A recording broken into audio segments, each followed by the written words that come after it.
kalau bahasa sekarang mungkin mending kita ngambil kualitas daripada kuantitas gitu. Oke.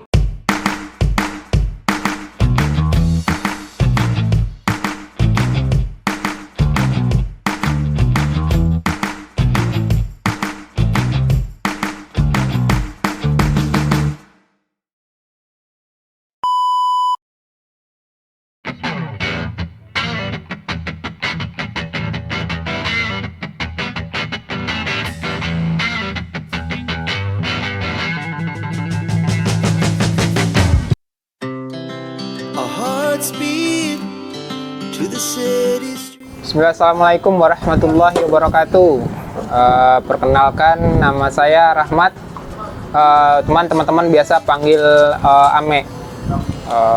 Saya anggota dari Sriwijaya Racing Pigeon Palembang, perkumpulan merpati pos yang ada di Palembang. Kita berlokasi di Jalan Angkatan 66. Oke, nama kandangnya apa nih? Udah. Kandang 66. Pelihara merpati pos sejak kapan? Udah Ame. Kalau untuk merpati pos, kita udah mulai ternak itu, belajar ternak merpati pos itu dari tahun 2012-2013. Cuman baru aktif lomba itu di Palembang itu sekitar 2014-2015. Kebetulan kita baru bergabung di klub Sriwijaya itu di tahun 2014 dan mulai lomba itu di tahun 2015 kalau nggak salah. Prestasi yang mungkin bisa disebutkan dah untuk merpati pos?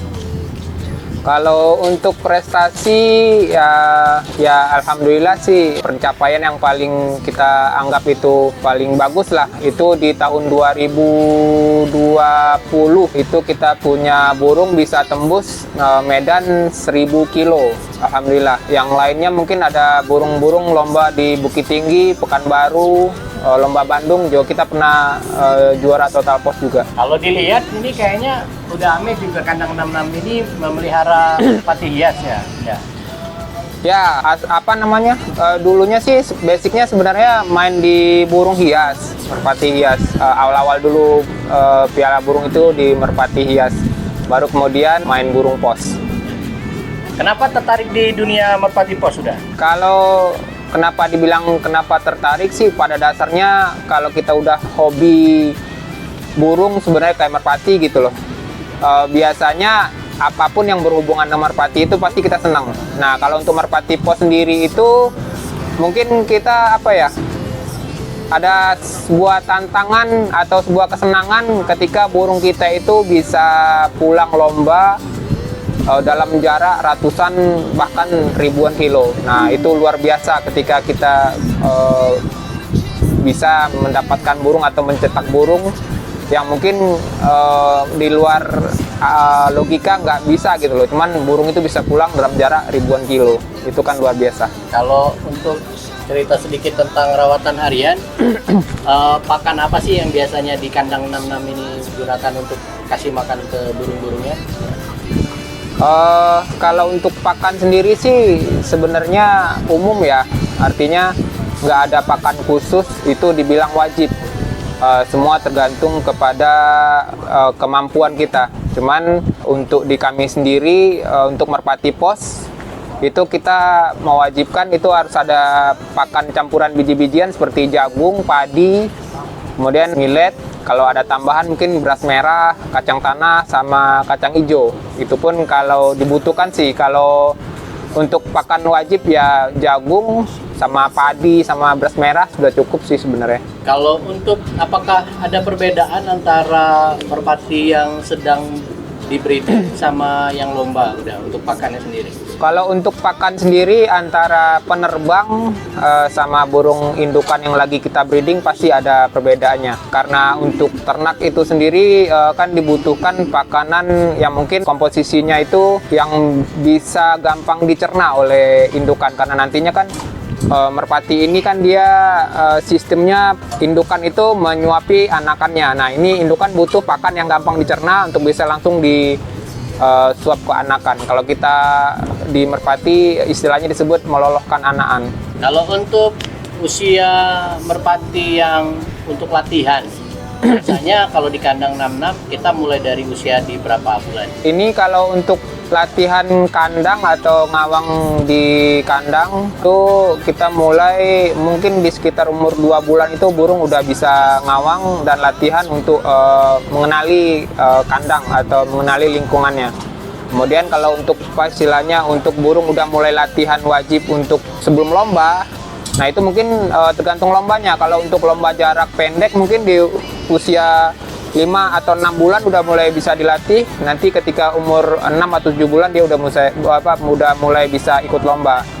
Tapi kalau untuk burung lomba jauh, mungkin di atas 700 kilo, mungkin kita bisa mulai latih itu di usia sekitar 10 bulanan. Jadi ketika dia mulai lomba, itu mungkin udah mendekati usia setahun, jadi lebih mapan. Kalau untuk sistem kandang sendiri, apakah ada perbedaan? Misalnya kandang jantan, kandang betina untuk racer, apakah ada sistem kayak widowwood segala macam itu kalau untuk di kandang 66? Kalau untuk kandang kami sendiri nggak dipisah sih, jantan betina tetap dalam satu kandang. Kemudian untuk sistem motivasi juga sebenarnya selama ini kita nggak terlalu terfokus untuk motivasi widowhood apa segala macam. Cuman kalau pas kebetulan ada burung lomba, kemudian dia berjodoh, ya kita manfaatin aja. Artinya ya kebetulan memang mereka berjodoh, ya kita bikinkan kotak untuk mereka nanti disiplin kalau dia penerbangnya jantan, betinanya nelor. Nah itu salah satu mungkin bisa jadi untuk motivasi jantannya untuk bisa lebih termotivasi lagi untuk pulang kandang. Kalau tadi pakan udah, kalau untuk minuman sendiri apakah ada perbedaan treatment khusus di hariannya? Apakah kayak orang-orang pakai Y4, pakai cuka apel segala macam itu dah untuk minuman? Untuk rawatan harian minuman kita ada penambahan seperti Vitastress. Vitastress itu mengandung vitamin C, kemudian ada E4 biar kebutuhan untuk pencernaan burung dalam mencerna makanan bisa lebih bagus. Ya kita itu selang-seling sih, tergantung kebutuhan juga. Cuman ya nggak wajib juga. Kalau lagi kebetulan ada ya kita pakai, kalau nggak ada ya kita pakai air putih. Kalau untuk yang lomba dah, apakah ada persiapan khusus buat minumannya?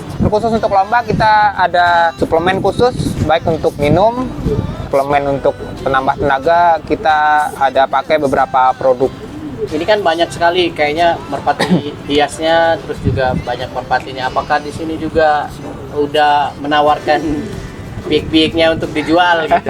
Maksudnya kalau ada teman-teman kan yang mau beli, apakah bisa gitu? Pian sendiri, ya yang pastinya kalau hobi ini tetap realistis. Artinya ini di sini kan butuh operasional juga, ya kan? Kita salah satu mensiasatinya adalah dengan menjual pian anakan, dan itu biasa di media sosial seperti Facebook sama Instagram. Kita ada Facebook, namanya mungkin bisa dicari Ame Pigeon Palembang. Itu kita aktif untuk jual beli ataupun informasi-informasi tentang kandang kami ada di akun Ame Pigeon Palembang Facebook. Untuk tips untuk pemula udah yang baru mengawali bermain merpati, apakah ada tips-tips khusus biar bisa jadi juara atau bisa awet main burung merpati bos gitu kan? Sebenarnya nggak ada tips khusus sih. Ketika kita menyenangi sebuah pekerjaan, baik itu hobi ataupun segala macam, otomatis kita akan istilahnya ikhlas ngejalaninnya. Nah, untuk biar bisa awet ya hobi dicintai dulu. Nah, kemudian kalau untuk materi, saya sarankan untuk teman-teman yang baru mau main merpati hias atau mau main merpati pos, pada dasarnya hobi ini kalau orang bilang sih hobi mahal, cuman kalau saya bilang sih bukan hobi mahal. Kalau untuk kedal piara aja sih sebenarnya cukup burung apa adanya, cuman kalau kita orientasinya udah mengarah untuk nanti ikut klub, lomba segala macam, saya sarankan mendingan piara 1 atau 2 pasang merpati yang mempunyai keturunan bagus, punya track record bagus dari indukannya. Mungkin kalaupun nanti nggak bisa dapat dari anakan juara, mungkin bisa dapat dari cucunya atau keturunannya. Minimal kita punya pegang burung, itu bukan burung asalan. Karena kenapa? Punya 2 ekor burung bagus, biayanya, pakannya sama kita piara burung 2 ekor burung yang nggak bagus. Artinya burung bagus atau tidak bagus, biaya rawatan sama, capeknya sama. Jadi mendingan kita ambil burung bagus sekalian, rawatan sama, biaya sama, cuman kita punya dapat hasil. Mungkin kalau bilang pasti bagus, enggak. Cuman kita punya presentase lebih besar untuk berhasil ketimbang beli burung yang asal-asalan, yang kita cuman istilahnya tuh ngejarnya kuantitas. Kalau bahasa sekarang mungkin mending kita ngambil kualitas daripada kuantitas. Night's young, it has just begun. As she puts her hand in mine.